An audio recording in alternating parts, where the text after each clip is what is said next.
Of course, never let a crisis go to waste. Senator Kennedy demands answers for the New Orleans truck attack. We're going to go back to the morning press conference in Louisiana. Louisiana Senator Kennedy also made an appearance. Let's take a look at what he had to say.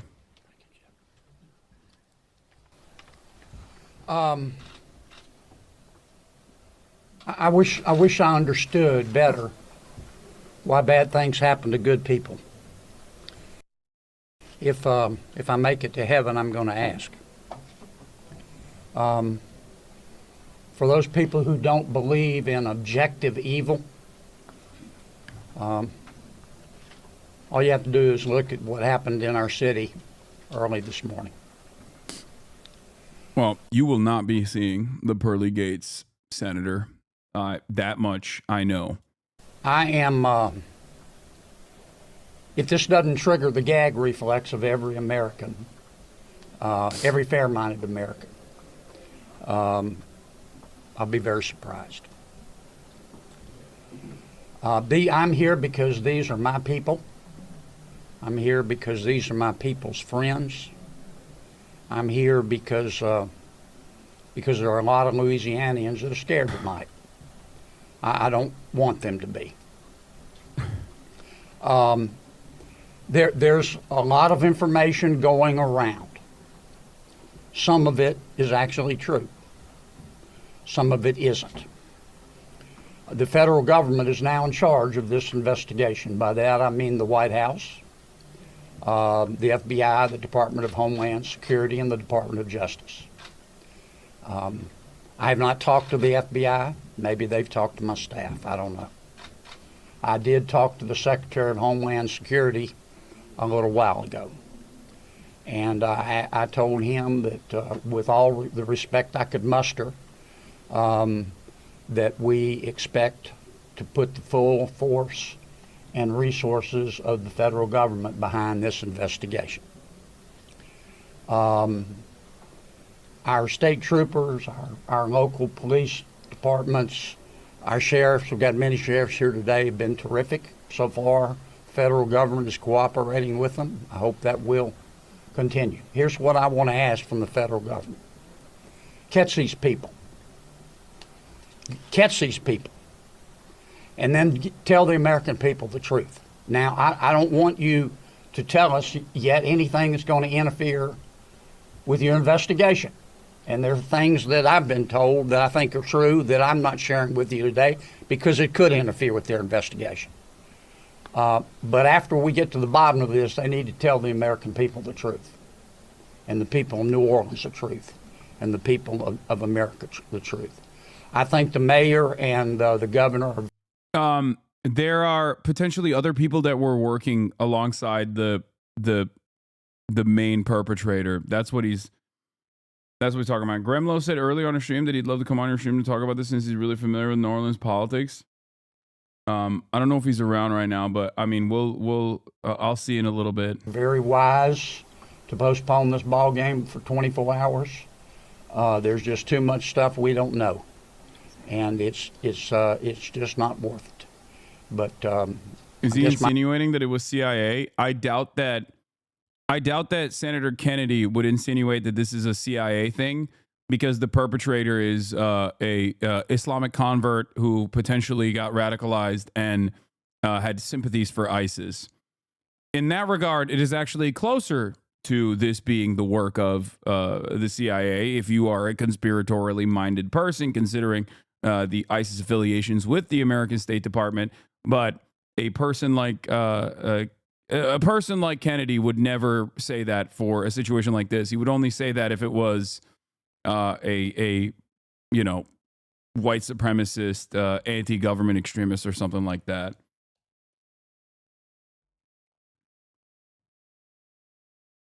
I think he's insinuating that this was the result of illegal migration. I don't know. My final point is, I will promise you this. I will, when it is appropriate and this investigation is complete, you will find out what happened and who was responsible, or I will raise fresh hell. and I will chase those in the federal government who are responsible for telling us what happened, like they stole Christmas. All right, so that's another clip of him. Can I say something, Rick? Tell me who you're with. WSU. Okay, and CBS. NBC's over here on the right. Oh, that's an unusual position. I don't get it. You wouldn't. Look, can I say? Is he fucking drunk? Nah, this is just how he is all the time. That's just how he carries himself. To paraphrase Groucho Marx, John Kennedy here may talk like an idiot, look like an idiot, but don't let that fool you. He really is an idiot. He's not. You want to know something, guys? You know how we sometimes speculate that streamers and content creators portray themselves as much dumber than they actually are in an effort to fucking do content and maybe even shelter themselves from additional scrutiny? Like, oh, he's just a dumb guy. John Kennedy is one of the perfect examples of that. Not only is he an Ivy Leaguer, but he's also a Rhodes Scholar. Okay? So the whole, like, I'm a country bumpkin. Oh, don't listen to me. I don't know what the hell's going on. That's just simply a weaponization of incompetence. He literally is a Rhodes Scholar. Okay? He is a Rhodes Scholar.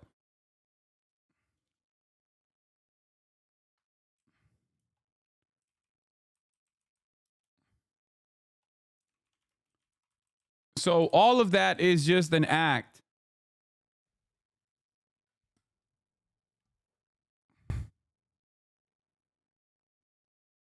I'm going to repeat his background for you just so you understand. He went to Vanderbilt University to get a bachelor, went to University of Virginia to get his JD, and then he went to Magdalen College in Oxford. Okay? At Vanderbilt, Kennedy studied philosophy, economics, and political science. He was elected president of his senior class and named Phi Beta Kappa. He graduated from Vanderbilt. He received a Juris Doctorate in 1977 from University of Virginia School of Law. There, he was the executive director of the Virginia Law Review, elected to the Order of the Coif. In 1979, he earned a Bachelor of Civil Law master's degree with first-class honors from Oxford University.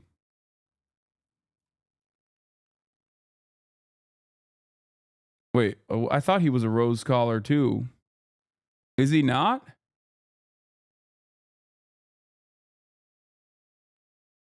But yeah, he graduated. He went to Oxford University. The attacker was brainwashed by religion. That's what happened. Yeah. Hasanabi, he's upset. His people are being attacked. Can't blame him. His people? Brother, we're all Americans. You know that, right? Like, what do you mean his people? What the fuck are you talking about, his people? We are all Americans, okay? When a terror attack happens on a New Year's Eve celebration with people from different backgrounds from all around the country, it is not a specific attack against, I don't know. I don't know what you're fucking saying here. You're thinking of Bill Clinton. He was a Rhodes Scholar. Oxford is Rhodes. Okay. So he's a Rhodes Scholar.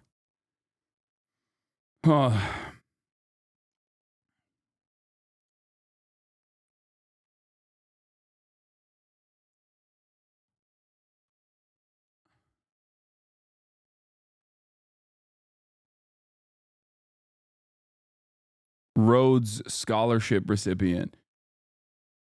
He's saying the attacker was Muslim like you. Chatter was being a racist. Yeah.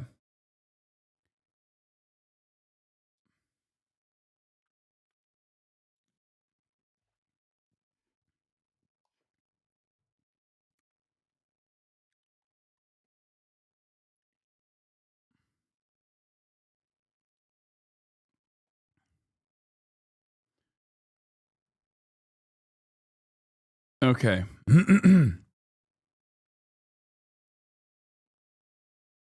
Let's hear what Wolf has to say. I'm Wolf Blitzer. You're in the Situation Room.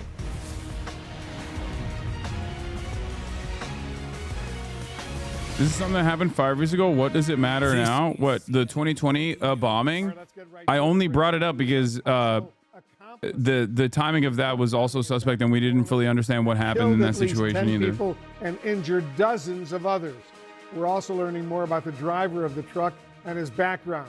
CNN's Kyung La is standing by with new reporting, new information just coming in. But first, let's go to CNN's Omar Jimenez, who's on the scene for us in New Orleans. Omar, first of all, give us the latest on the investigation and the video now being reviewed by authorities. Yeah, Wolf. So for starters, the FBI, we knew the FBI did not believe that this driver was solely responsible for what happened, to use their words. And we also knew from them that they found an ISIS flag in the vehicle along with a potential IED. This is so weird, dude. Why do people do this? Close up of the officer's weapon in New Orleans. What is that pink stuff? It's just light, dude. It's light.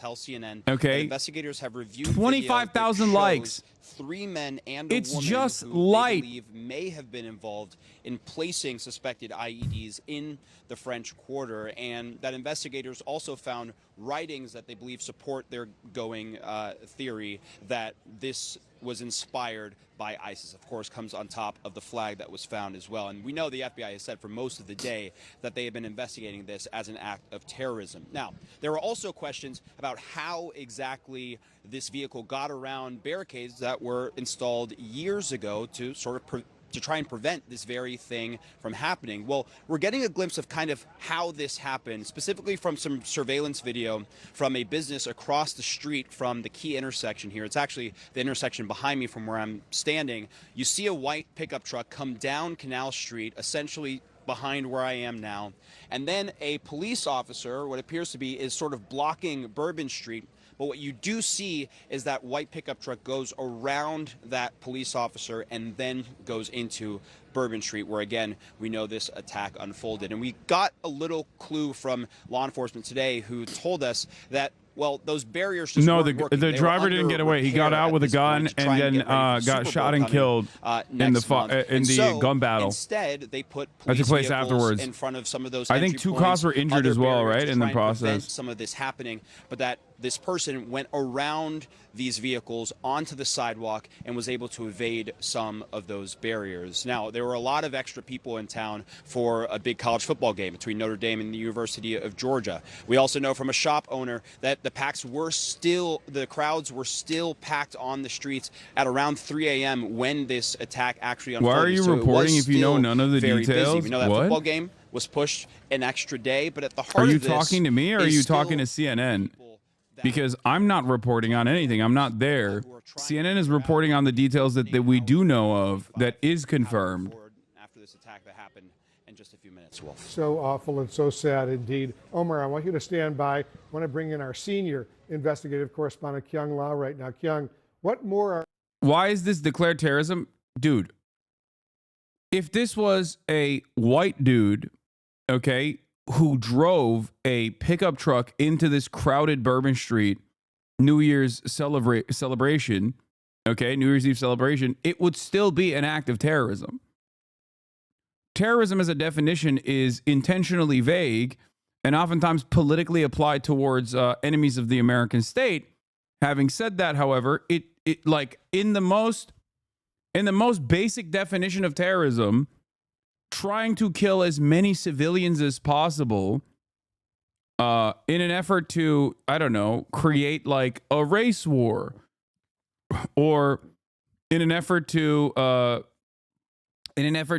say that you love ISIS, for example, would still fit that same would still fit that same definition. Objectively, this is, there's nothing weird about considering this an act of terror. Titled Leadership. Now, authorities do confirm that he served in the U.S. Army. We do have a picture of him from that photo that was posted on Facebook from the U.S. Army. This is a picture of him in 2013. It's a Facebook post from the U.S. Army again, and he's identified in this photo as an Army Staff Sergeant working as an information technology team chief for the 82nd Airborne Division's 1st Brigade Combat Team, and that was back then in 2013. He also posted an online resume where he describes how he graduated from Central Texas College in 2010 and he received a bachelor's degree from Georgia State University in 2017. Georgia State does confirm that he did attend there and did graduate. And Texas records also show that he had a real estate license from 2019 and it expired in 2023. And then the last thing, Wolf, that we found really interesting, because it sort of lays the financial picture of his life currently, is that he was in a divorce with his first wife, and that in 2012 she had sued him for child support. But in 2022, he had submitted an email talking about how he was struggling financially. He wrote that he had fallen behind in house payments, that he feared that he was nearing foreclosure, that he was behind more than $27,000 in payments. He also wrote that the business that he had talked about in that YouTube video, that it had also not made money. He'd lost $28,000 and he was $16,000 in credit card debt, Wolf. Lots of new information. Kyung-La, thank you. Omar Jimenez, thanks to you as well. I want to break all of this down with our law enforcement experts. Andrew McCabe, let me start with you. What are the next steps right now for the FBI, and you're a former deputy director of the FBI, as they try to determine who the individuals placing these improvised explosive devices in the area are? Absolutely, Wolf. That is priority one for the FBI right now, to identify and locate those individuals who they have captured in the surveillance video, placing the IED devices, which at least two of which have been rendered safe, and therefore are probably providing the Bureau with some evidence that they can use to compare to the device and the other evidence that's been recovered from the truck. And so they may have a solid forensic connection between the IEDs, which would only confirm their suspicion that those three men and one woman are related to or working in concert with the driver of the truck. So that's the biggest potential threat the Bureau is probably focused on right now. And they are doing all the things that we have seen in these sorts of situations in the past. They are scouring video coverage to try to locate those folks and track their movements last night as they led up to the moment of placing the IEDs. They're trying to locate places to search. They're trying to locate individuals who might know something about those folks. So it's a lot of activity going on focused in that direction. Critically important information they got to find out. Mary Ellen O'Toole, you're a former senior FBI profiler. What could these IEDs tell you about the perpetrator's intention? Does that suggest to you that a larger attack was indeed planned?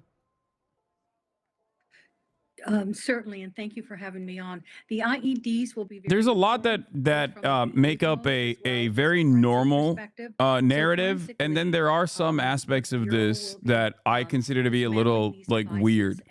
How the fuck does a guy like divorced dad, Army veteran, all this stuff, right? Divorced dad, Army veteran, under debt, that makes up a very common thread for a point of radicalization for a lot of people. The ISIS shit, on the other hand, is weird. Like converting to Islam and then becoming like an ISIS supporter. That stuff, I mean, it could have happened after his point of radicalization due to his financial circumstances or whatever. But like, I don't know. I mean, it seems wild. It seems like a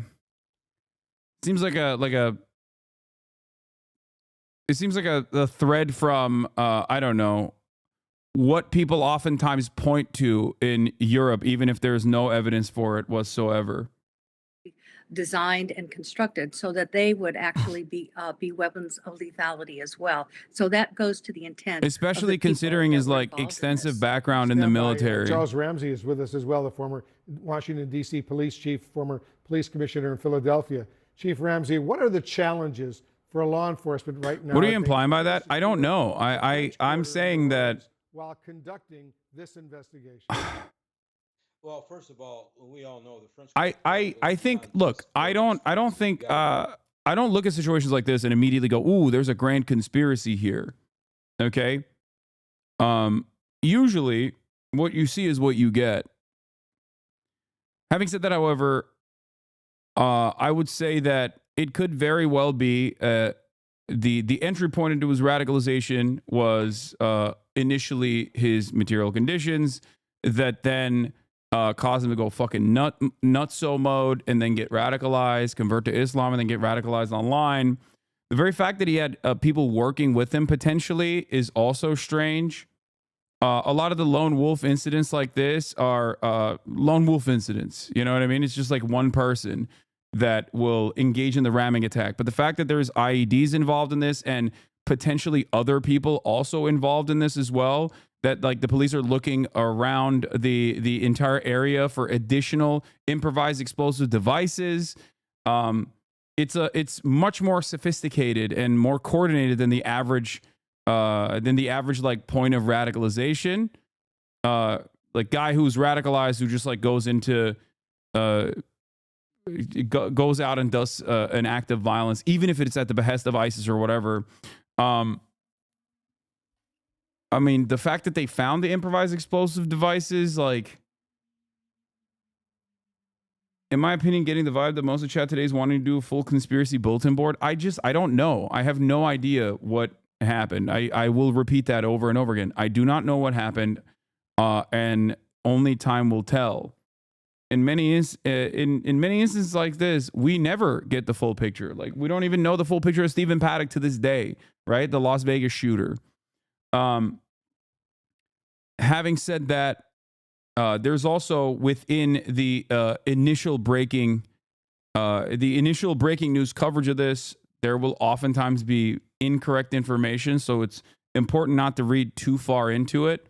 Like, I'll give you an example. They're saying that there's numerous other IEDs, right, that they have found and intercepted. That could, one, be absolutely correct. Or it could be that the news is reporting it as IEDs, even though they were like fucking fireworks or something. You know what I mean? I'm using an example. I'm not telling you that that's what happened, but I'm using this as an example to show you that sometimes even well-intentioned people in their news coverage, when they're doing breaking news coverage, will just run with whatever the police initially thought was going on, and then later down the line, they will follow up and say, oh, no, these were actually not IEDs, improvised explosive devices, but instead it was just fireworks that we found. So it's important not to get lost in, it's important not to pull on certain threads and like really, really, it's important not to be too invested in immediate common threads in the aftermath of a situation like this, left the way it was and left wait today, for more where there's information to still a lot come of and work more that has to be verification done. to come And after that's as well. simply a matter of fact when you have a case like this. But when it's left like that, where we still have a lot more to do, what's not being said is there may be some important points, some important leads that we've not been able to close yet. And that, for most people, should give them pause as to whether or not they might want to attend that game, because they just simply cannot be guaranteed of their safety. Yeah, I know a lot of folks are worried about that. Everyone stand by. We're going to continue this conversation. We'll have much more on the investigation as we learn new details. Exciting time in the world. Damn, they just jumped into ads so quick. Also, there's additional updates on both the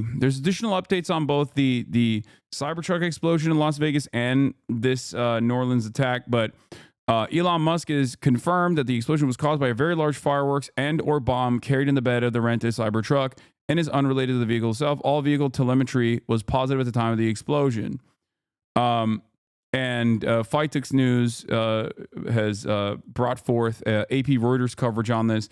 Both the Cybertruck involved in the Las Vegas explosion and the truck used in the New Orleans terror attack were rented to the same app, Turo, which is not that unique, for the record. That's normal. Turo is an application used for exactly those kinds of vehicles, like Cybertrucks, F-150 Lightning, which is, I believe, the ISIS dude used. So it's not that uncommon, and I don't think there's anything unique about the application itself. It's just a rental application. It's a peer-to-peer rental service. Las Vegas, because this has been a sort of interesting development. You know, the images of the Cybertruck parked outside the Las Vegas Trump property went viral. You know, sort of, I think people thought it was an accident and then no one was hurt. And so there was a sort of bizarre symbolism in that it was a Cybertruck, it was not Trump. As it's developed, it seems that this is being taken far more seriously. What have we learned about what authorities know and how they're investigating this? Right, Chris. So according to the reporting of myself, my colleagues Andrew Blankstein and Kelly O'Donnell, right now, 3 senior U.S. law enforcement officials say that this explosion of a Tesla Cybertruck, kind of in the portico there where you saw that smoke rising from in front of Trump's property in Las Vegas, is being investigated, at least initially, as a potential act of terrorism, and that it was, quote, intentional. And there was a... Let's talk about...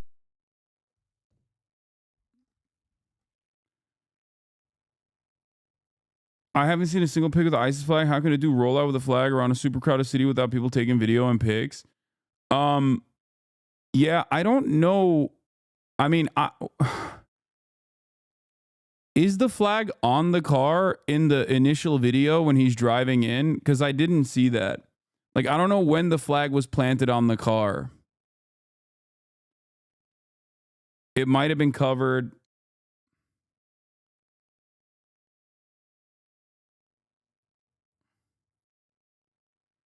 It's on, but wrapped up on the back. Oh, okay. So it was rolled up. It was not in the car. It was in the cab. People are saying it's, some people have said the flag was inside of the cab. Some people are saying the flag was rolled up in the back and then someone unveiled it. I don't know. I don't know what happened there. I have no idea.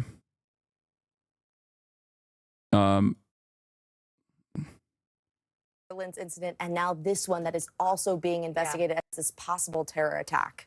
Stay with me if you can. Okay, I want to bring in Tom Winter to talk more about this, then also shifting gears, obviously, to what we've been following all day out of New Orleans. Tom, I know you're wearing 2 hats now, 2 potential terror attacks now that we're looking at in this country, the first day of 2025. If you can add on to some of what Emily was just talking about with her reporting here. Right. So Emily referenced a lot of what we've been saying. My colleagues, Kelly O'Donnell, as well as Andrew Blankstein out west, who covers our West Coast. Basically, there's some then things look that they into found it. In the course Are you of talking to me? investigation, I the way will that look the into car it. Explodes. And Elon Musk, by the way, has actually just put out on his X platform that he owns details about this, saying there was either some sort of fireworks that were packed in the bed of the truck or a low explosive device. It looks to me like it could actually be a combination of both, using fireworks as a means of creating a detonation that eventually creates the car being on fire, as you're seeing here. This is after the detonation occurs, this video that's taken. I've seen some surveillance video. We're just trying to make sure that we're going to be able to use it and show it to you, that shows the back of the Cybertruck in the bed, as Musk describes, effectively kind of blowing out. This is not a truck bomb. This is not a Oklahoma City type level of explosion. This person would not be standing there if that was the case, but it is something that is being looked at as an intentional act. And the belief now is that it could become a terrorist attack. There are going to be other steps that are going to be taken at Trump properties, but it's not yet clear as far as if there's any sort of additional existential threat. One thing I do want to point out, when we look at these type of incidents involving Trump, involving a Cybertruck and Musk, whoever did this knows that we're in the process of confirming a name, knows that this is going to get a lot of attention. Probably thought it'd get a lot more of attention than it did if we weren't talking about 10 people who are deceased or more as a result of a terrorist attack in New Orleans. Right. But whoever did this knew that. And as we saw with the Trump trial, there was a person who died by suicide. Here's the flag covered up. I don't know if they covered it up themselves or if it was covered up, though. For their cause, not necessarily a cause against Trump or Musk. So we have to keep that in mind as a potential possibility here. But it's just too soon to say, at least what we've been told, what the motive might be. But it's something that we're definitely tracking closely. So just a couple more questions on this, Tom, and then we're going to pivot to New Orleans.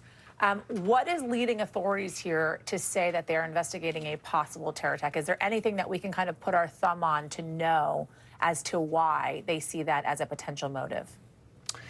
Yeah, I don't have any specifics on that just yet, or at least none that are confirmed. And so I just kind of want to stay away from, I don't want to get into a business of speculation, which I know you appreciate. I just don't want to go there with so much stuff going on today. I do think it's important to mention that this Cybertruck was apparently rented from the same rental company that the suspect in New Orleans used. But we should note, to be clear here, there's no indication law enforcement says they found of any connection between the Trump Tower incident in New Orleans. They appear to be totally separate. Yeah, important to obviously reiterate that as we're reporting on these two simultaneous stories happening that may honestly be just a total coincidence that they're happening on the same day. Tom, let's pivot if we can. I want to talk New Orleans, and I want to talk about the suspect and what we're learning, because this also is a fast developing story. Let's talk about his military service, because we're learning more about his military service. I know that we've learned that he was honorably discharged. He served multiple years in the military. Walk us through what more we know. Yeah, so 42 years old, as we're looking at there on screen, born in 1982, October 26 to be precise. He's a U.S. citizen from Texas, an Army veteran. They said at the press conference he was discharged honorably, pronounced dead at the scene after getting in a gunfight with law enforcement. So this whole idea of whether he acted alone or not is interesting. Specifically, Yasmin, this idea of whether or not there were other people that were involved in these two additional improvised explosive devices that we've been talking about today that were found near where this incident occurred. The highlighted image there shows what federal law enforcement says is a ISIS flag, or ISIS-related flag. We noted that right away earlier today. By the way, Sayfullo Saipov, who is an individual who was convicted of the West Side Highway vehicle ramming attack, talked about putting a flag on the back of his pickup truck, also rented from a different company, also rented, but thought the NYPD would see the flag and immediately engage with him. So this is not the first time this idea has come up. But basically, we've got these two improvised explosive devices that were found outside the vehicle, found in New Orleans. There were some individuals kind of around those that were seen on surveillance video. Not clear whether or not they just observed those things and said, well, that's a little suspicious, or whether they were involved in putting them there. That's what the FBI is kind of circling. Yeah, they're both EVs. They were both rented through Turo. Is that he didn't act alone doesn't mean that. But I don't know if there's any like through line here. It's just like. We just have to keep all those things in mind. So we know two big things that they're going to be looking at when they're learning more about this individual, right? It is the travel, if he traveled overseas at all, who he interacted with during that travel, and also his social media history, right? What he was looking into. And we know, obviously, having covered terror attacks previously, especially ISIS-inspired terror attacks, oftentimes the interactions happen online, especially with individuals that are based here in the United States. Walk us through, Tom, what we're learning as the investigation progresses as to his travel and his social media history. Sure. So there is an indication of travel, and I've been looking down just because we've gotten so many notes and so many different things that have come through from my colleagues and I. But as far as the travel goes, there are some things that are seen over the course of his history in 2023 specifically. They're looking into possible travel that he took between Cairo, Egypt, and JFK that occurred in June of 2023, and then a week and a half later to back to JFK. That would have been on July 3rd. And then there was another trip that they're looking into, a possible trip between Atlanta and Toronto, which was a round trip that took place several days afterwards. What was that travel about? What was he up to? What was he doing in Cairo? Was he seeing the sights, or was he up to something that he shouldn't have been? Did he have further travel from there?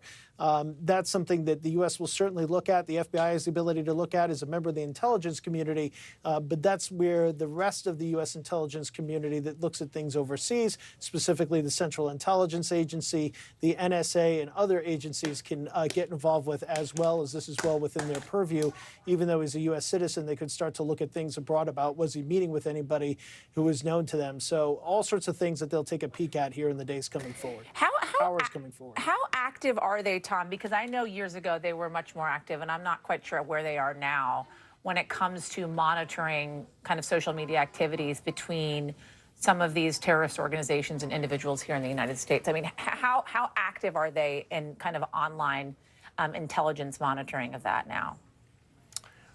I think you've seen this year several high-profile incidents that have been stopped as a result of aggressive investigation work that has occurred globally. And so how that specifically happens or comes together is something that law enforcement keeps to themselves and not something that we would typically tip off somebody as to how certain things happen, whether it involves social media or some other sort of form of communication. They're in as many places as they lawfully try to be, and that's pretty much all I would be able to offer on that. All right. Tom Winter, I know you're going to be sticking with us throughout the hour. So for now, thank you for your reporting on that. I want to bring in now Robert D'Amico, a former supervisor with the FBI and founder of Sierra One Consulting. Remember, authorities revealing earlier today that they found an ISIS flag on the rental truck used in this attack. Rob, thanks for joining us on this. I appreciate it. We have some new reporting, as I've been talking to both Tom and Ken about this, contradicting what the FBI told us initially about the suspect not necessarily acting alone. And Tom said, you know, they could go back on this. There could be a lot of back and forth on this. And this is an active investigation. And we know with these types of things, it is swift moving and things change. Where do you expect to land and how do you expect them to drill down on this? I expect them to land, you know, with the facts. The facts as they open the case and they start looking at phones and social media. I think one of the real key ones will be if they can get into his phone, if he had a phone on him, if they can break the code to get in there to look at the encrypted apps. That's where these people are communicating. Discord, Telegram, all these encrypted apps that the government really has a Is blind Discord spot on, encrypted? The fuck is encrypted about Discord? Regular social media, not as prevalent as it was before. The encrypted apps are where they do it. So I think that will be key if they can get in there. The facts that come out. This reminds me after 9/11. How is this guy a when specialist? something happens and then all of a sudden you start connecting everything. I'm a back to it, fucking like when boomer, they and had even the I Cybertruck, shouldn't curse. and I it am may a be, like, heckin' you boomer. want to start off with it, And even I just know so if it Discord's does not have a connection, encrypted. that you're there and you're on top of it. And then once you can rule it out, you rule it out. Same thing with the video. I surmise that somehow they had seen this person, the deceased subject, with somebody or something that maybe tied it to him. So it turns out where a couple IEDs that were planted might have been by the dead subject were picked up with someone else there. They had to track them down to figure out that they weren't connected to this. It's really tough what you put out in a press conference, and maybe this person just wasn't, as in tune with. If you put something out like that, it really ramps things up. That you really have to monitor. You have to figure out what you're going to put out. Does it help the case or does it hurt it? So if they had a video like the Boston bombing, where they started putting it out, showing the subjects doing it, really helped the case out, that you have to weigh that back and forth. I got to ask you, though, considering the fact that you are former FBI, you have this FBI special investigator at this press conference essentially saying they believe that, in fact, the suspect was not acting alone when our reporting is indicating otherwise. Do you feel as if that was a bit of a jump for that FBI investigator, or is it kind of, are they trying to be as cautious as possible, making sure everybody is CNN update. Clarification from law enforcement officials. What are you learning? You want to be cautious. Yeah, well, for one of the things we have been focused on is the FBI certainly was looking at this surveillance video that at the time at least appeared to show that there were other people who may have been involved in placing devices in the French Quarter. Now we know that law enforcement now has determined that those people had nothing to do with this incident. At this point, it appears that those people seen on surveillance video did not have anything to do with placing devices in the French Quarter, that this suspect was solely responsible, certainly for the attack, at least as we know it at this point. Now, we should make clear that the FBI is still looking at possible associates. They're trying to see whether there's anybody who may have been involved in helping to create the devices, the IEDs, whether those people, anybody who might have been involved in helping to plan the attack. But at this point, at least for on the part of the surveillance video, they now believe this is what look. It's not. I'm not even going to say the police are like, this is just how it is. OK, this is just how it is, especially with like information spreading super fast online in real time news coverage. You were saying you didn't know, Lol? No, I also specifically stated even verified information that comes out initially might be wrong. So don't actually get hyper invested and develop an idea of what you think happened. I know there's no donut. I took it off. Don't immediately jump to conclusions and tug on certain strings to craft like convenient narratives because of even verified information that comes out initially.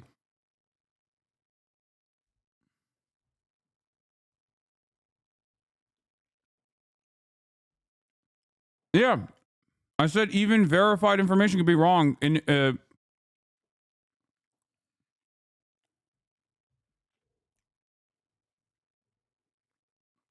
don't jump to conclusions. That those people had absolutely nothing to do with this actual attack that happened this morning, Wolf. All right, important information indeed. Thanks very much, Evan, for that.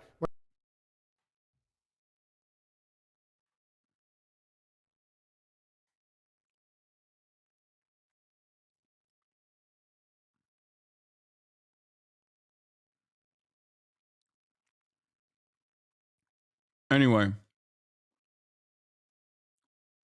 have you gone over your predictions yet? No. I don't have. He literally said this, chat, trying to get your gotcha moment. I know. It's ironic because I just said it too. I said it like right before this information came out.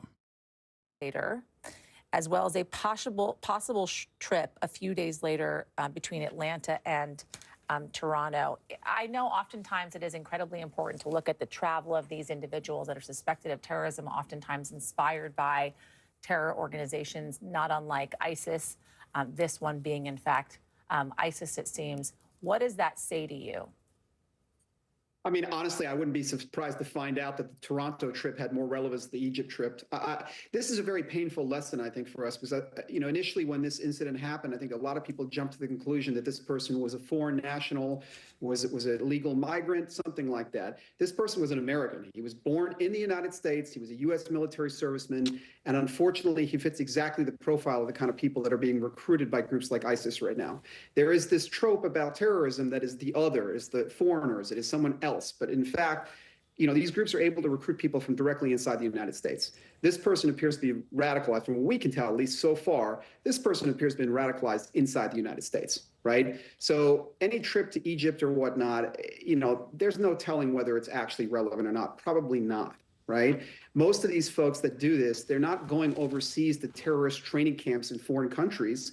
They're learning everything they need to do off the internet.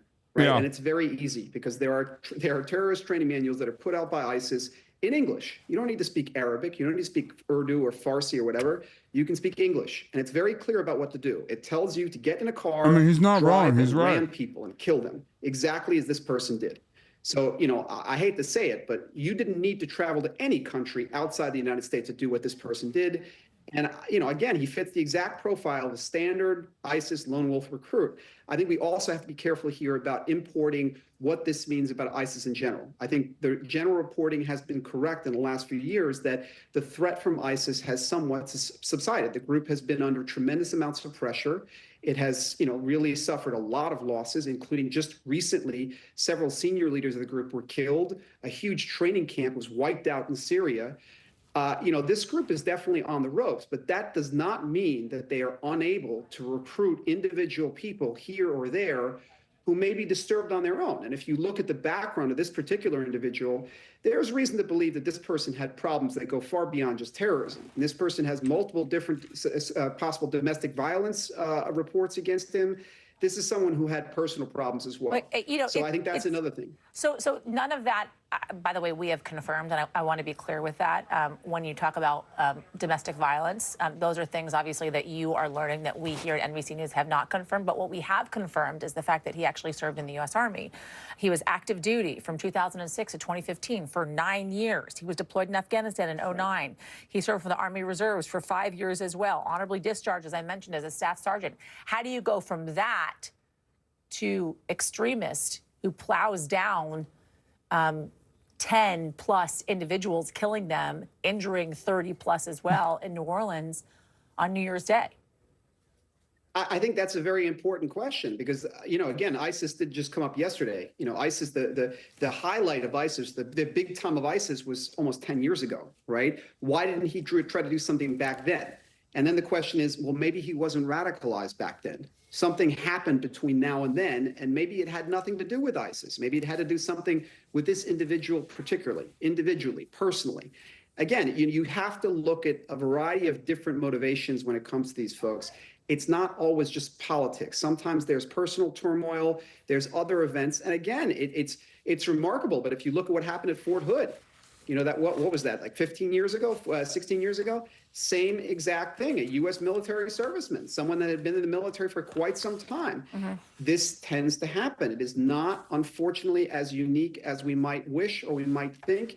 And again, it's a very painful lesson that if we look to people coming across the U.S. border as being evil or being terrorists, sometimes we miss the most obvious suspects who are right here inside U.S. borders already.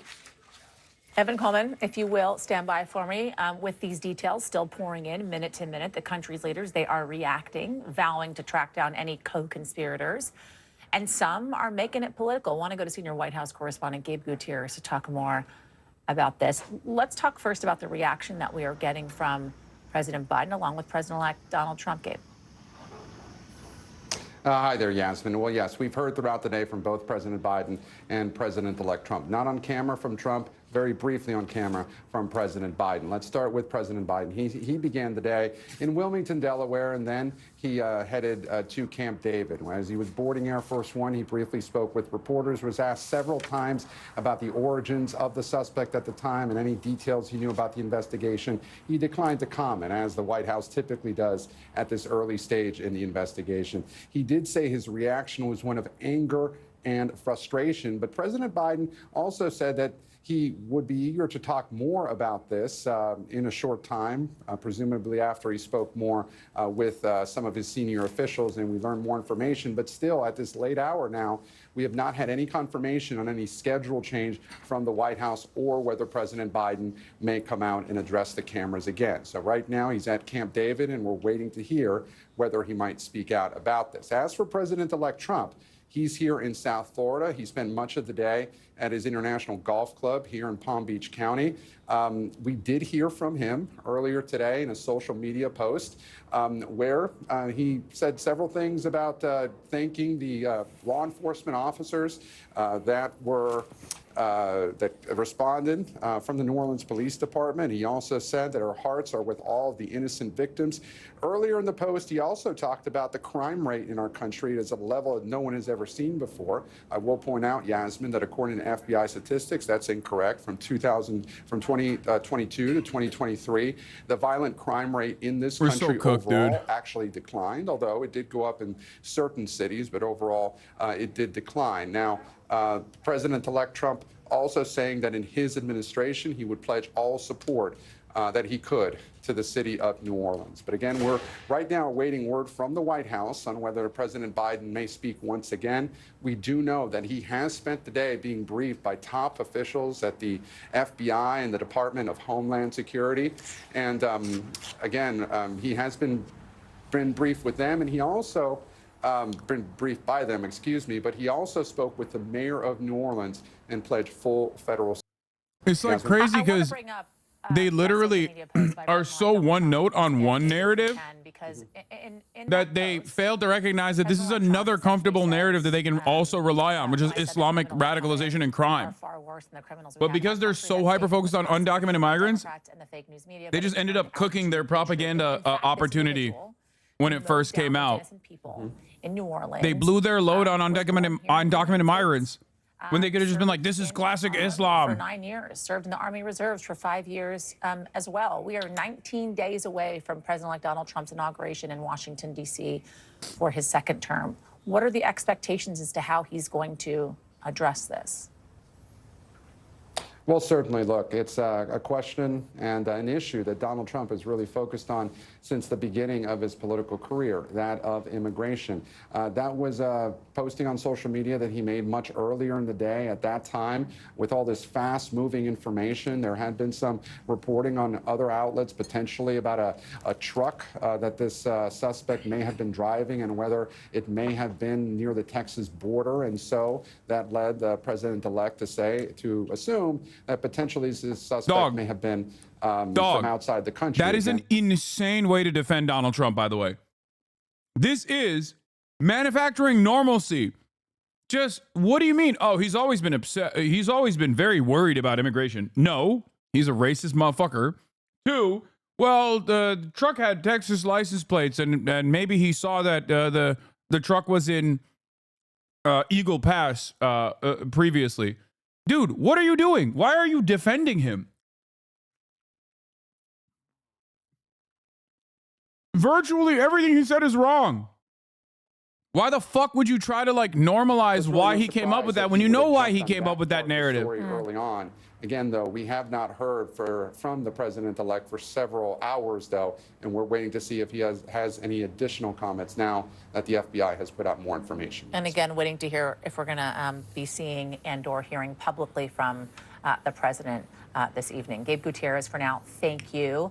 We are learning more about the terrifying moments on the ground during and after the deadly attack on Bourbon Street, New Orleans. Take a listen to these witnesses recounting what they saw there and wondering how this happened at all. It was very, very loud. I mean, it just was this huge boom and crunch. Yeah. And then just the people yelling. And you guys had just walked right across the street. Where were you guys at? We had come from about 2 blocks down from a parking garage, the Roosevelt parking garage, and we're coming through this intersection right here on Bourbon.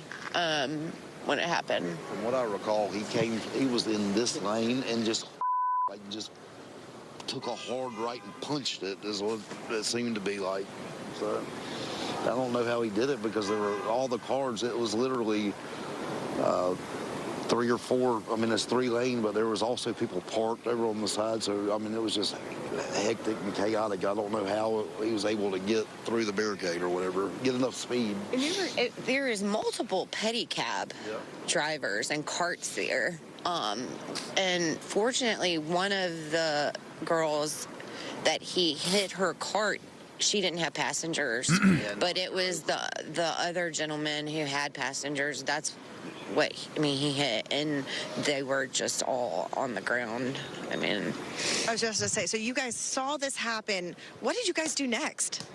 It was kind of like a surreal moment, and my husband, he just grabbed me and he was like, let's go, let's go, get out, let's get out of here. It was so surreal, I think we did kind of go into that fight or flight mode and chose flight in that instance, to get ourselves out of here and safe. I mean, your hotel is right here. Yeah. Right there. Yep. And then our room, we looked directly out onto the street, so we kind of watched the aftermath and everything unfold. And blood in the street. Yeah, the blood, and to see the coroners, because we didn't know how bad, how bad it actually was. Didn't know how many people. Or to know that this guy had such ill intent, malicious, just awful intent to hurt innocent people is just, unfathomable. The attacker died after the wreck. It's not the wreck that killed him. He got out of the car and started shooting, and the cops killed him. The ambulance is coming in knowing to go, that they have to go get bodies out of the French Quarter. It is the emotions of the people that were there, witnesses, thankful that they survived that tragedy that they saw on Bourbon Street, but obviously having to live with what they saw and heard just a few hours ago after so many people died this morning in the early hours of 2025. I want to bring in Jesse Kirsch, who's on the ground for us in New Orleans as well, to kind of talk about all the people that are there right now and really some of the security lapses that took place possibly in preparation for the Super Bowl that's going to be happening there next month. Let's walk through the Sugar Bowl, which we now know has been delayed, Jesse, for 24 hours. And some of what seems to be the construction that was happening, the repair that was happening to some of these barricades that were there to keep folks safe. Yeah, so Yasmin, let's start with the Sugar Bowl latest. So initially they said postponement of 24 hours, but we now know they've actually slid that timeline up a little bit. So the game is scheduled to be played now, we're told, at 4 p.m. Eastern time tomorrow. So about 20 hours, 19 and a half hours, somewhere in that range, if my math is correct. So they are doubling down, if you will, on the game being played tomorrow, moving the timeline up even a little bit. I'm gonna have our photographer pan over here. You can see all those barriers along the sidewalk. They appear to be made of concrete, something like that, very, very solid, the kind of thing you'd want trying to protect from a car. If you look at the ones that have a yellow strip across the top, yeah, those have been added several. Dog, after 9/11, George W. Bush came out with a statement saying that it was patriotic to go out and shop and live your life at a time when there was unimaginable panic and like getting around in large gatherings because people thought any large gathering could be 9/11 style bombed.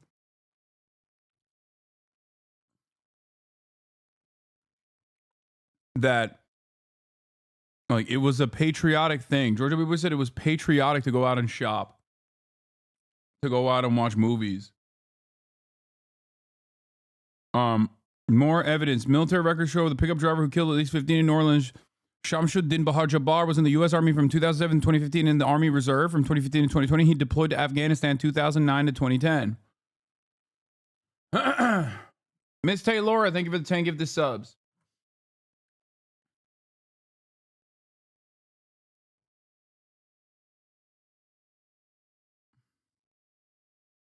Pieces, those bollards, those security elements, and authorities tell us that those bollards were down as they were being replaced. But in place of the bollards, we're told for New Year's Eve, there were police vehicles, police officers stationed to create, a security presence in place of the missing bollards. But what authorities also told us is that there was not any number of bollards on the sidewalk itself. And the distinction to be made there is because, and I don't know if you've shown this video yet in this hour, I apologize if you have, but if you're able to cue it up, the video of the truck turning onto Bourbon Street. This is what police say, is that they had a plan and this suspect was able to get around it. That is what police have told us. When you watch the video, you can see how easily this truck was able to just make a little bit of a pivot around the police vehicle and get up on the sidewalk.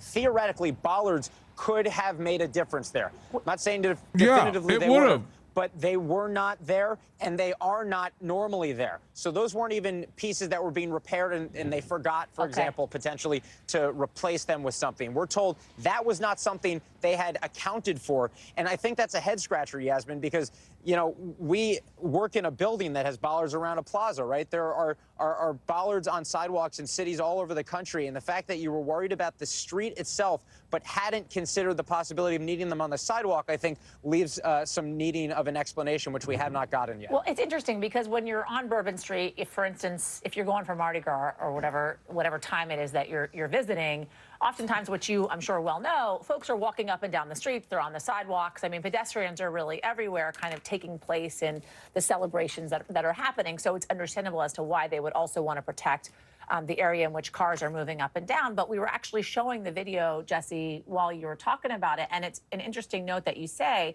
that despite the fact that they say bollards could have, in fact, protected those individuals as that truck made that right turn, it seems, on to Bourbon Street, that they actually weren't even supposed to be there. So there was never even a plan, from what I'm hearing from you, that they were even ever going to be there, despite the fact that they very well could have protected folks from getting hurt. Yeah, the one Chatter's right. The one course, time a cop doesn't fucking Yeah. park on a goddamn sidewalk. The one time the cops are like, "Oh, I shouldn't park on the sidewalk. There's a lot of foot traffic," and look what happens. Street. I think it raises the question of why you didn't have it on the sidewalks as well. And I had asked authorities earlier today if this is something they thought was just impossible, would never happen, or just something they hadn't accounted for. That they thought it was And the impossible. police said It that has literally wasn't happened something, before. They were accounting for potentially happening. It wasn't something they thought would be happening. And I just, I think it leaves, again, wanting for more explanation as to whether it was something that was debated and they ultimately decided they didn't need it, or if it wasn't even considered. And authorities at this point, you know, have a lot of outstanding questions to answer. And what we got from that press conference today was they didn't want to get into investigative details because they're in the midst of the investigation, don't want it to jeopardize the investigation. We hear that all the time, and there's certainly merit to that, you know, in many instances. Of investigating when things happen. But there were also multiple more questions about that and an acknowledgement from authorities that there may be deficiencies that they're going to improve upon, but they also didn't specify exactly how they're going to improve upon them. And they also didn't specify at the press conference what makes them confident that they can host a game here tomorrow safely. I did speak with a member of City Council after that press conference. She was present at the press conference, didn't speak there, and I asked her, I said, does she think that it is safe to have a football game here this week? And she said, there's so many resources that have been flooded in here to support this city that they can have a safe game. So you can imagine there's just a lot more of a law enforcement presence, it would seem. Certainly the FBI is leading that investigation. Federal partners, I saw a DHS vehicle, Department of Homeland Security vehicle out here earlier, seeing that they have added more barriers today. And of course, they're just, you know, on alert, and you'd think the fans are that much more alert in light of what happened. But, you know, I think it's still not exactly clear what they have found to make them feel, you know, exactly confident about moving forward tomorrow. But they have. What's ridiculous is people in this chat will laugh about this. What are you talking about, dude? Slowing down the pace, they're speeding up the pace of trying to return to. Like, why are you fantasizing about a community that's like supposedly laughing about this shit? Like, they're not. No one is laughing about this. This is a fucking heinous tragedy. What are you talking about? A heinous crime. What the fuck is funny? In New Orleans. As we mentioned earlier, the number had previously been 10. We now have confirmation that number has gone up to 12 individuals who lost their life in the early hours of 2025 in that truck ramming. The only ironic aspects of this is, like, obviously immediately hitting the most impactful part of this, which is, how will this hurt football? Like, they literally were just like, oh, but we also have a massive event coming up, and it's football, and this is football country. We got to do football. And they're literally going with it. They're going forward with it. They're like, yeah, no, it's fine. We still have football. They were going to delay it, and then they're like, we can't delay it. We're actually going to make it even earlier.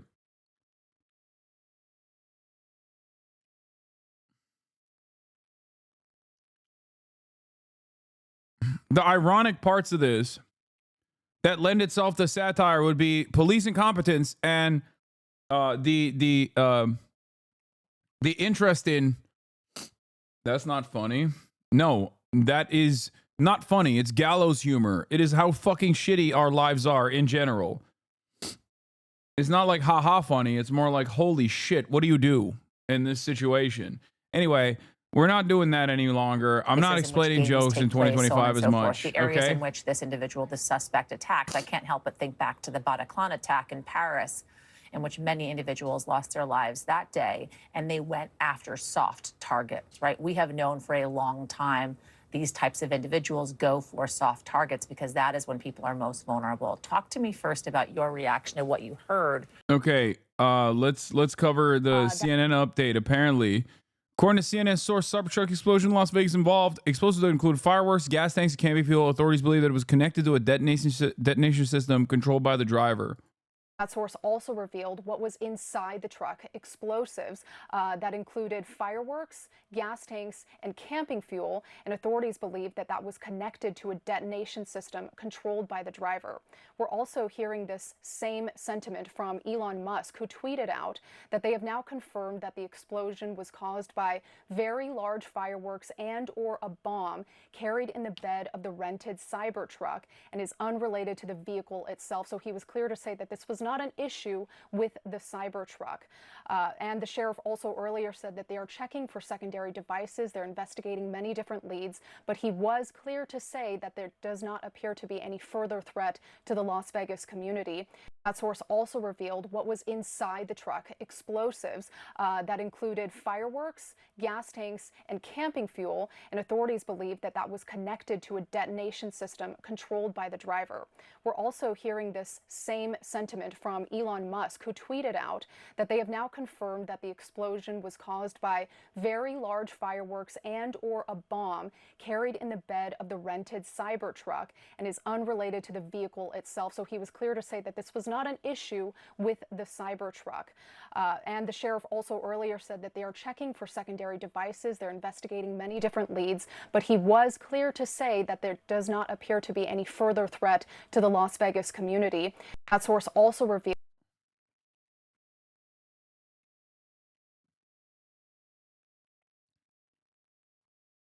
Dude, what a fucking way to start the new year. Like, it's actually insane.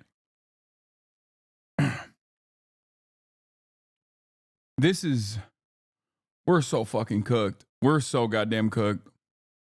America's already supercharged into overreacting to shit that doesn't deserve a reaction at all. These are things that do deserve a reaction. So people are going to somehow figure out a way to even lose their minds further.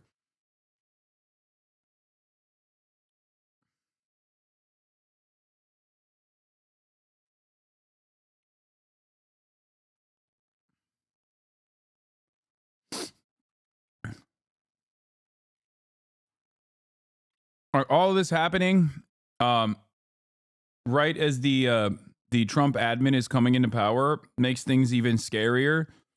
Fox reading after reading statement from Trump, the former president said criminals coming in his statement meaning into our country. To be clear, the suspect was born in the United States. He served in the United States Army. He was a veteran. Donald Trump put out a statement on social media earlier today that reads as follows. When I said that the criminals coming in are far worse than the criminals we have in our country, that statement was constantly refuted by Democrats and the fake news media, but it turned out to be true. The crime rate in our country is at a level that nobody has ever seen before. Our hearts are with all the innocent victims and their loved ones, including the brave officers of the New Orleans Police Department. The Trump administration will fully support the city of New Orleans as they investigate and recover from this act of pure evil. Now, the former president said criminals coming in his statement, meaning into our country. But to be clear, Molly and Brian, the suspect was born in the United States.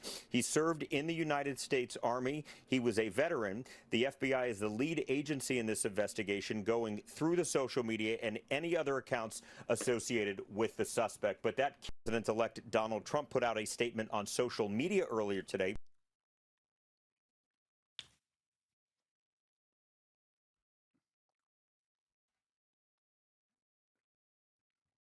It's daytime, Fox, yes. Also, Trump has a unique opportunity to double down and say, I don't care. He was undocumented in my heart. And then Fox will have to defend him. You're going to open the doors to let the public in. At that point, they go.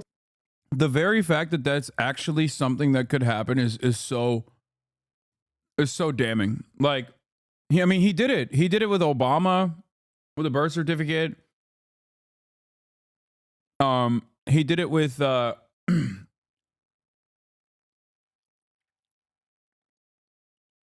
he did it with Obama with the birth certificate shit. He did it with the cats and dogs, like Haitians are eating cats and dogs shit. He just like double down, triple down. There was no punishment for it. He won the fucking election afterwards.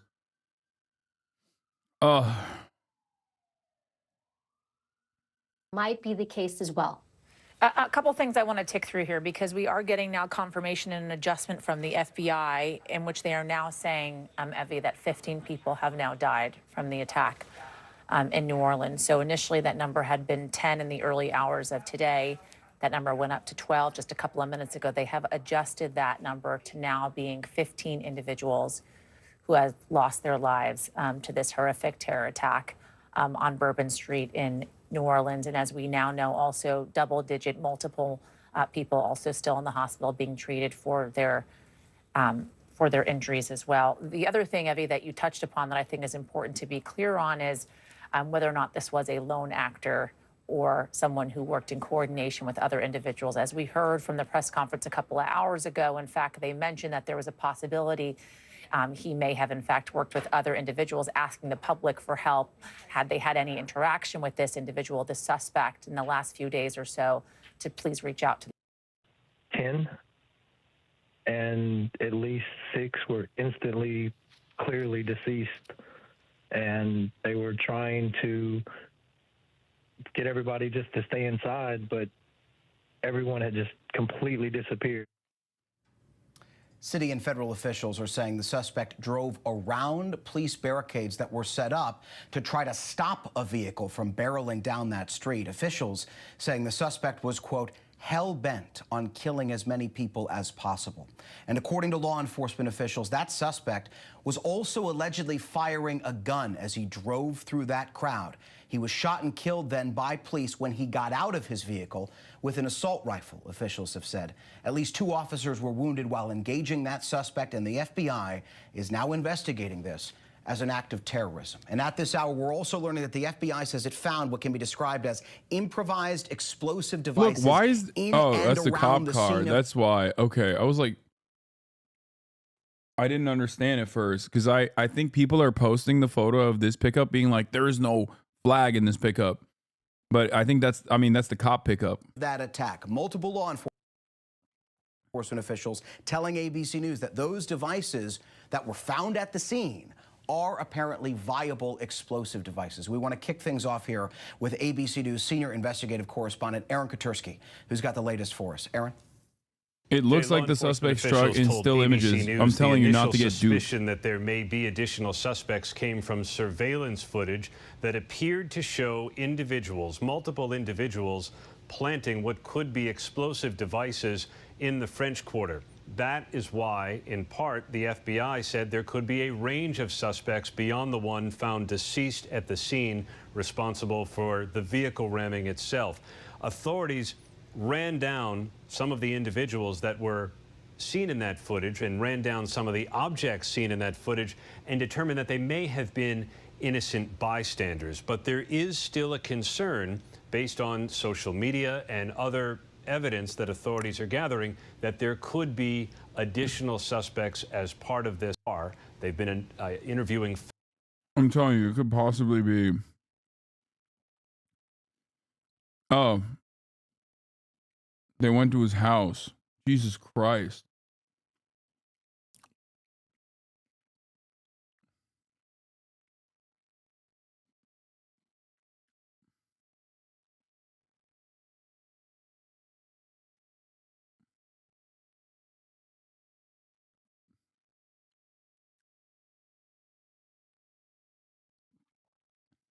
If he's ISIS aligned, that we should call it what it is. Another case of domestic right-wing extremism in the U.S. Yeah, good luck.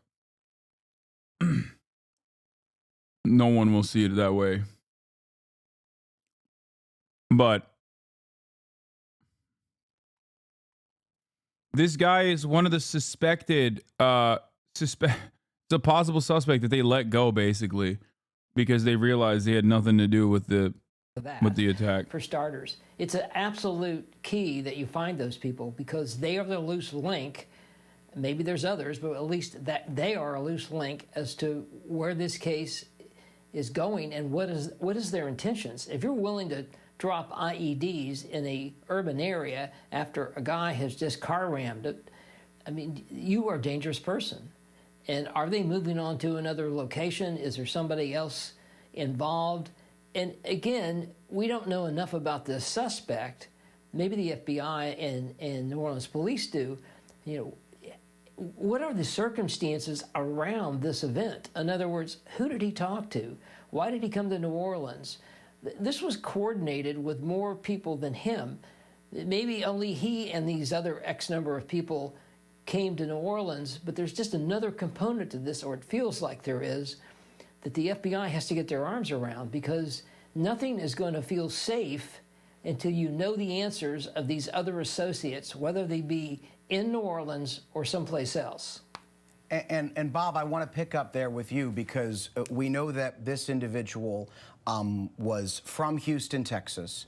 We know that there is an ongoing FBI investigation that's happening right now as we speak at a location in Houston, Texas that the FBI field office there says is associated with this New Orleans investigation. We don't know the nature of that investigation. All we know is that it's associated with what's going on in New Orleans, again, according to the FBI. We also know the background of this individual, a U.S. Army veteran who had served overseas in Afghanistan for a time in non-combat roles. He was in human resources and IT for the Army and then for the Army Reserve as well.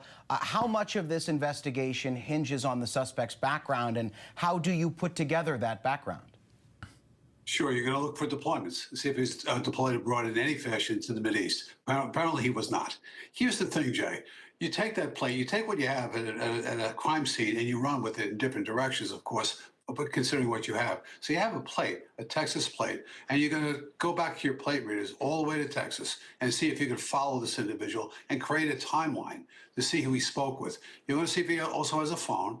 You're going to get search warrants for his home and any devices he may have, and see what that shows you. Who's the last person he talked to on the phone before he did this? It's really important just to put that all in place, to find any co-conspirators, if there are some, and how he put those bombs, IEDs together. These pipe bombs are not hard to do. You can go online and figure them out. Unfortunately, you can. And so did he do that? How long was he planning this? His credit cards, where did he buy these things? This is a really intense investigation. However, for the time being, who else is involved? And that's the key point. Brad, the method of this attack, a vehicle used as the primary weapon, although the suspect was also shooting out of the vehicle as he drove down Bourbon Street, but a vehicle used as the primary weapon.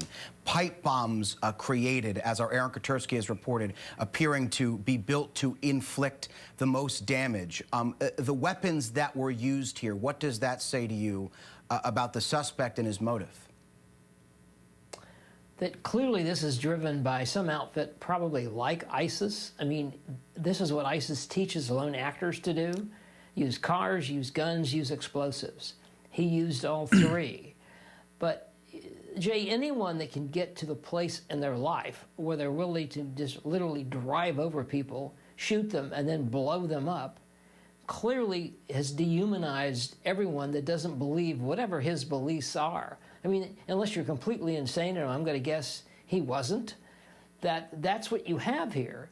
And so that then becomes the problem in stopping these, and that's why we've talked a lot today about preventing the ability to do this. Obviously, he figured out a way around it.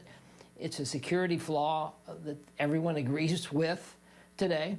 But the point being, that's what you have here. And that's why these lone actors are so dangerous, because if you don't know about the tentacles that are around him, and we don't know what those are, in other words, other players, other associates, maybe other weapons, how'd you build the bike pumps, all that stuff, it really creates a desperateness and a safety issue for, nothing else, events that are coming up in the next day or two. Bob, as the former NYPD chief of detectives, someone who has had to protect a major American city, it would seem to me that New Orleans has two challenges at this hour. One is, of course, this ongoing urgent investigation and determining if this suspect was working with anyone who is still in the city of New Orleans, which, again, we do not know the answer to at this hour, although the FBI has said they do not believe he acted alone, whatever that means in terms of this investigation. And then the other challenge is that they've got the Sugar Bowl, which has been rescheduled now until tomorrow. They've got the Super Bowl in February, and it comes at a time where this country has had a heightened threat environment. What do they need to do in order to secure those two massive events? Sure. So the investigation itself is under the purview of the FBI, and they're in support of the FBI at this point. But they have to target hard their city. They went out of the way to state how safe the city is right now, and how safe it's going to be the Super Bowl and the Sugar Bowl, which is tomorrow afternoon, from what I understand. So there'll be some serious target hardening there. Much more clamped down to what we saw last night. Those bollards that were ineffective, and the fact that they didn't have anything on the sidewalk will change on Bourbon Street. I can guarantee you that if they open up the Bourbon Street for the Super Bowl, and I'm sure they will. It's an economic driver. So these are the things they have to do: restore public trust and understand that they can defend the city. And I think they can. They just got caught out of nowhere with this sidewalk issue. Was let them do this. These lone wolves and these terrorist things, they come out of nowhere, and a lot of times you don't see them coming. This particular individual, 42 years old, he was on the old side for a terrorist, but he'd be perfectly honest. And his resources, how were they met? What was he doing for a living? Who was supporting this? And what put him on this road to radicalization? That has to be figured out. But right now, New Orleans has to get public trust back so they can protect the city. Yeah, Bob, I want to drill down on that sidewalk thing because to our viewers, what Bob is referring to is the fact that according to New Orleans police, they had a police vehicle that was parked at the entrance to Bourbon Street, meaning that you couldn't drive a car down the street unless you were to hit that police vehicle. Chatter's talking about ballers on Bourbon Street. There's apparently there aren't ballers on the sidewalk. And then onto the street. It's grisly, but I guess my question to you is, Bob, what do you make of that? Is that a security failure that sidewalk is not blocked in a similar way that the street was? Sure, and you could certainly, and I think the chief said that it was a security lapse. They should have had something there. Now, you could put a concrete block there, a concrete planter. There's all kinds of things you could do at that location to target hard edge so that doesn't happen. We had something, Jay, very similar to this in 2017. A terrorist attack on the West Side Highway and another attack in Times Square, and both that same year. The city investigated heavily in its infrastructure on security, putting those bollards in. Bro, suspect in New Orleans terror attack made a series of video recordings while driving from Texas to Louisiana. In the videos, the suspect says he first planned to gather his family with the intention of killing them, but then decided to join ISIS instead.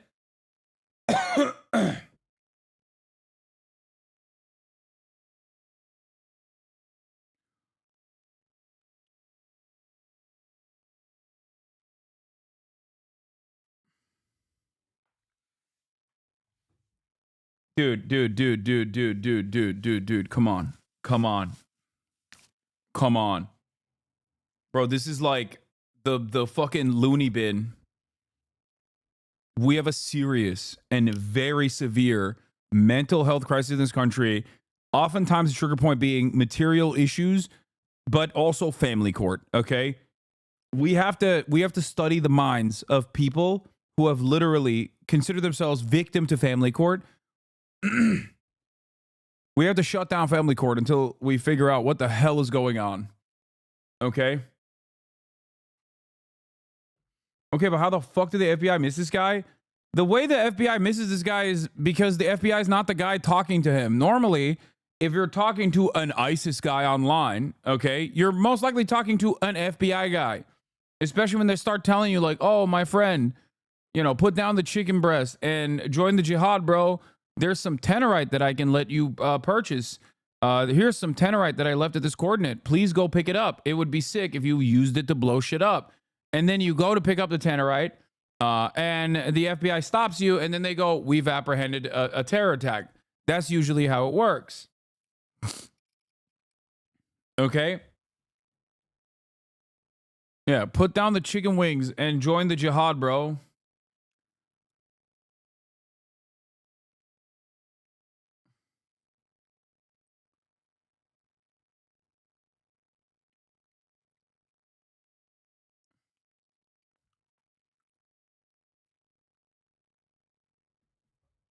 It's just crazy that like he was like, oh, dude, on the one hand, I could just kill my entire family because I'm fucking insane. On the other hand, I can join global jihad. It's like, those are the options, dude. How about the third option of not doing any of that? There is other options out there. It's called not doing any of that. What a fucking insane motive.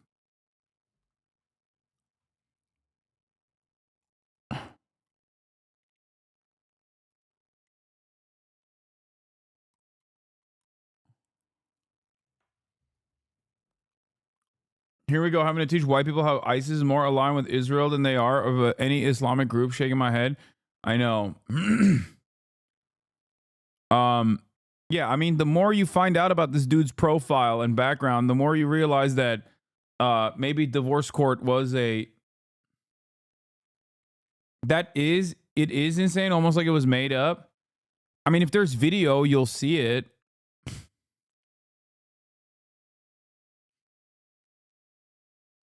Like, it's from CNN. Even 9/11 had more motive than this fucking freak. Yeah, I mean, dude, first of all, the guy was just like, you know what? Either I do serial killing on my family or I join ISIS. Like, that's a psychotic, thing. Like, it just doesn't, I don't think his heart was in it at all for the ISIS shit. Not that it fucking matters. It's obviously he was an incredibly psychotic, violent individual. I just don't understand how the timeline doesn't make sense. The timeline doesn't make sense at all. Like, what, he radicalized and quote unquote joined ISIS? Like, he said the Shahada on the way from fucking Texas to Louisiana a week prior. Like, that's not how this works. You know what I mean? That seems weird as fuck. That seems incredibly fishy, and I'm going to be, again, very charitable and say that this is most likely a misunderstanding. If he was radicalized and joined ISIS, he probably did it way before he just decided to travel from Texas by EV to Louisiana, which is also weird. Like, this dude utilized a Turo rental truck, and I get why he would use an EV for the attack, because, like, it has massive pickup speed and it's very heavy. Okay.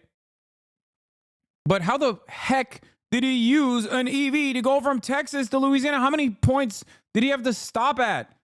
That's like maximum 250 miles. Every 250 miles, he has to stop and recharge for the past couple of hours, you know, just like sit there.